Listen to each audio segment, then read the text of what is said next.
You are in the dark again. It is late. The world outside is asleep. The silence should be your ally. It should be the time when a man sharpens his mind, reviews his day, and prepares for the battle of tomorrow. But you are not preparing. You are surrendering. You reach for it, the device, the substance, the distraction. The cheap pleasure that tastes like ash the moment you swallow it. You know you shouldn't. A voice in the back of your skull screams, "Stop! This is poisoning you. This is making you weak." But your hand moves anyway. It moves like it belongs to someone else. You are a spectator in your own body, watching a tragedy unfold for the 1,000th time. You indulge. For a second, there is relief, a numbness, a fleeting spike of chemical joy. Then, the crash. The screen goes dark. The bottle is empty. The heavy blanket of shame descends upon your shoulders. You look at yourself in the reflection of the glass, and you despise what you see. You promised yourself yesterday that you were done. You swore an oath to your own soul that you would change. And yet, here you are, broken, defeated by a twitch of impulse, a slave to a master you cannot see. You think this is just a bad habit. You think this is a minor flaw in your character, something you can fix with a calendar app or a little more motivation. You are wrong. This is not a habit. This is a chain. And every time you reach for that comfort, you are adding another link, wrapping it tighter around your throat, choking the life out of the man you were supposed to be.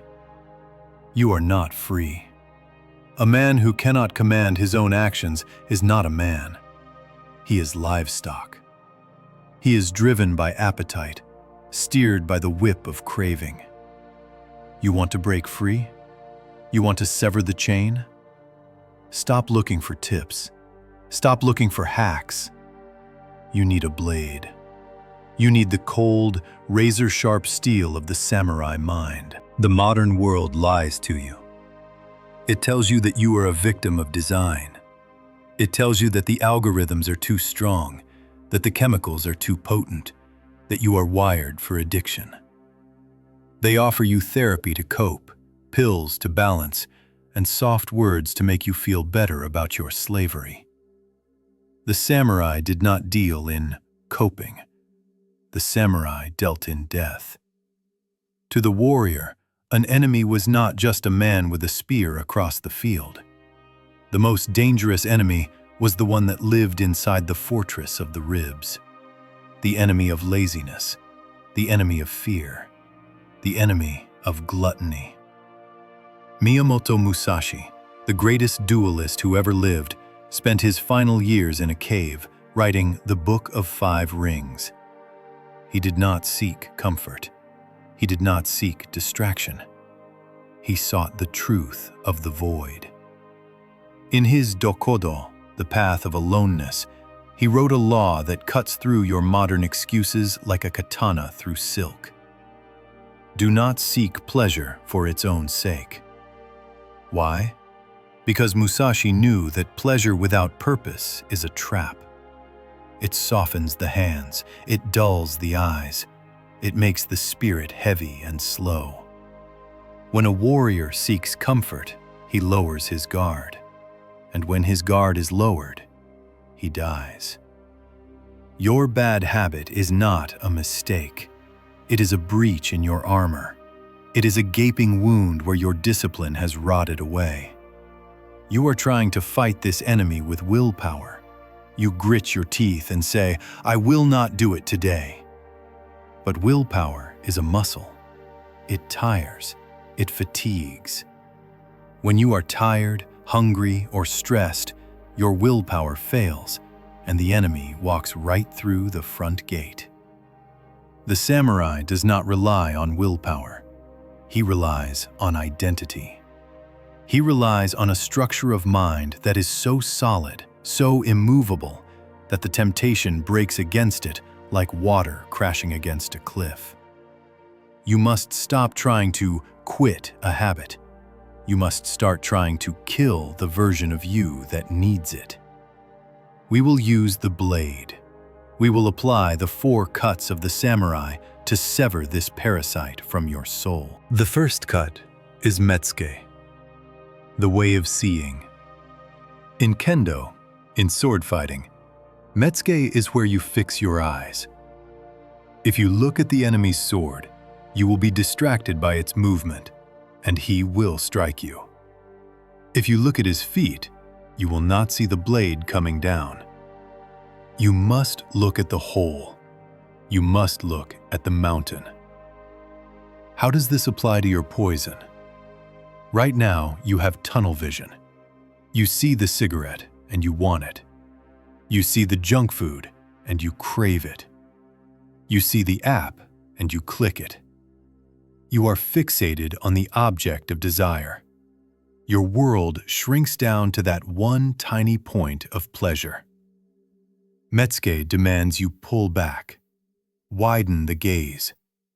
See the whole timeline. Don't just look at the moment of indulgence. Look at what happens 5 minutes later. Look at the lethargy. Look at the regret. Look at the brain fog. Look at the weakness. When the urge hits you, freeze. Do not move. Engage Metsuke. Visualize the entire cycle. See yourself consuming the poison. Then, immediately visualize the feeling of being a loser that follows. See yourself sitting in the dark, ashamed.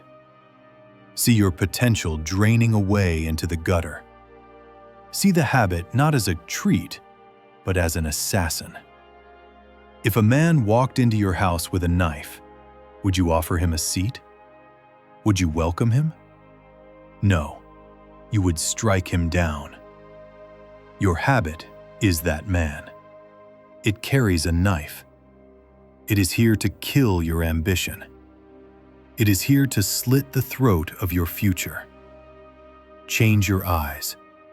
Stop seeing fun. Start seeing the enemy.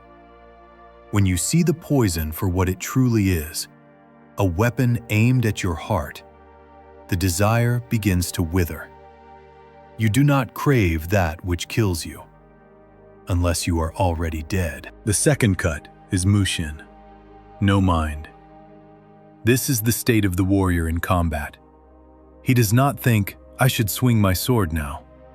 He does not think, I wonder if I will win. He does not think at all. There is no gap between perception and action. The mind flows like water. How do you use Mushin to break a habit? Your problem is that you think too much. You negotiate. The urge arises. I want to check my phone. Then the negotiation begins. Well, I worked hard today. Just 5 minutes. I'll stop right after. It won't hurt. This internal dialogue is your defeat. The moment you start debating with your lower self, you have already lost. The lower self is a master lawyer. It will always find a loophole. It will always find a justification. Mushin is the silence that kills the debate. When the urge strikes, you must act before the thought forms. You must sever the hesitation. There is a concept in Japan called keshi, the resolve to die. It means you commit so fully to an action that there is no turning back. When you feel the itch to fall into your bad habit, do not argue with it. Do not say, maybe later. Cut. Physically move. Stand up. Walk out of the room. Do 10 push-ups. Splash cold water on your face. Do not give your mind the time to load the excuse. Speed is the essence of war. The enemy, the urge, relies on your hesitation. It relies on you sitting there, stewing in the feeling until you break. Be faster than the urge. If you are sitting on the couch and the weakness creeps in, explode into motion. The samurai draws his blade in a fraction of a second. You must draw your discipline just as fast. No dialogue, no negotiation, only action. The third cut is Gaman. This word is often translated as patience, but that is too soft. Gaman means enduring the unbearable with patience and dignity. It means holding the line when the fire is burning your skin. You stop the habit. You apply Mushin and you walk away. But then comes the withdrawal, the boredom, the anxiety, the physical itching of the brain screaming for its dopamine hit. The modern man feels this discomfort and panics. He thinks, something is wrong. I feel bad. I need to fix this feeling. So he goes back to the habit to soothe the pain. The samurai views pain differently. To a warrior, pain is not a signal to stop. Pain is the forge. When you feel that intense craving, that burning desire to cave in, that is the fire of the forge. That is the moment the steel is being tempered. If you run from the fire, you remain brittle iron. You remain weak. You must learn to sit in the fire. This is the hardest cut. You must sit in the empty room with the urge screaming in your blood and do absolutely nothing. You must stare at the wall. You must let the wave of desire crash over you, trying to drown you. You do not fight it. You do not run from it. You endure it with Gaman. You say to yourself, this pain is the death of the parasite. This suffering is necessary. It is the feeling of weakness leaving the body. Musashi wrote, accept everything just as it is. Accept the withdrawal. Accept the boredom. Do not try to escape the present moment. The samurai can sit in the rain for hours without moving. You cannot even sit in a chair for 10 minutes without checking a screen. This is your training ground. The craving is your opponent. Stand your ground. Let it scream. Let it rage. You are the mountain. The mountain does not move because the wind blows. Hold the line. The urge will pass. It always passes. And when it recedes, you will be harder than you were before. The final cut is Kaishaku. In the ritual of seppuku, the Kaishaku is the second, the swordsman who delivers the final decapitating strike to end the suffering. It is the finishing blow. You have changed your vision, Metsuke. You have stopped the negotiation, Mushin. You have endured the withdrawal, Gaman. Now you must kill the identity that binds you to the habit. You keep falling back because you still believe you are a smoker, or a gamer, or a lazy man. You tell yourself stories about who you are. I'm just a night owl. I have an addictive personality. These are lies. These are the ghosts of a dead man. You must perform Kaishaku on your old self. You must sever the head of that identity. The samurai carries two swords, the long sword for the battle and the short sword for the self. You must use the short sword now. You must decide right now, in this moment, that the man who indulged in those habits is dead. He does not exist anymore. You are not trying to quit. You are a man who simply does not do those things. It is not a struggle if it is not an option. Vegetarians do not struggle to not eat steak. They simply are not people who eat meat. It is an identity. You must become a man of iron, a man of steel. When the offer comes, when the temptation rises, you do not say, I can't. You say, I don't. I don't eat that poison. I don't waste my life on that screen. I don't betray my own potential. This is the arrogance of the warrior, a healthy, stoic arrogance. You look down on the habit. It is beneath you. It is dirt. And you do not roll in the dirt. The Kaishaku is final. There is no just one more time. There is no special occasion. The blade drops. The head falls. The old you is gone. Listen to me. The path of the warrior is a lonely one. Your friends will not understand. They will try to drag you back. They will offer you the drink, the game, the distraction. They will say, live a little. They do not understand that you are trying to live for the first time. They are merely existing. You are forging. Do not preach to them. Do not tell them you are changing. Silence is your fortress. Keep your sword sheathed until the moment of action. Let your results speak.